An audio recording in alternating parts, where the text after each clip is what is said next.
Kanda işləyirsən, bir şey satırsan, görürsən bir nəfər uşağının əlindən tutub gəlir, baxır, ala bilmir. Hiss edirsən ki, baxır, ala bilmir. Hani belə müsəlmanlar ki, çıxarda deyir ki, bunu ehsan elədim sənə, götür, pulu da lazım deyil. Elə bilir, ziyan eləyəcək, valla neçə qatını Allah yetirəcək.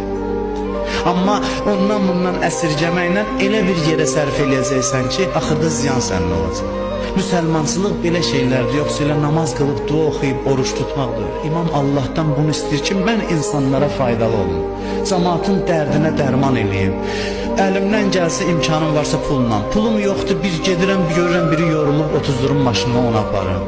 Bir nəfər yol keçir, əlində yük var, yükü götürüm, əlindən aparım. Bir nəfərin gözü görmür, əlindən tutum, yol keçirdim. Nə ilənsə insanlara xeyir verim. Heç nə əlimdən gəlmir, dua eləyim. Dua eləyək, hamısını, insanların hamısını nəzərimizə gətirir. Hətta bizə pislik eləyənləri də dua eləyək. Əsas budur ki, ehsan ruhu insanda olsun.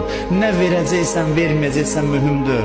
İmkanın var, çox ver, əlbəttə. Mühüm budur, nə verəcəksən. Mühüm budur ki, bu ruhiyyə səndə olsun ki, mən insanlara fayda çatdırım, xeyir çatdırım. Buna inandırım sizə ki, insanlardan çox mənim özümə xeyri var. Mənim özümə xeyri var. Bu ruhiyyədə olan insan Allaha yaxın.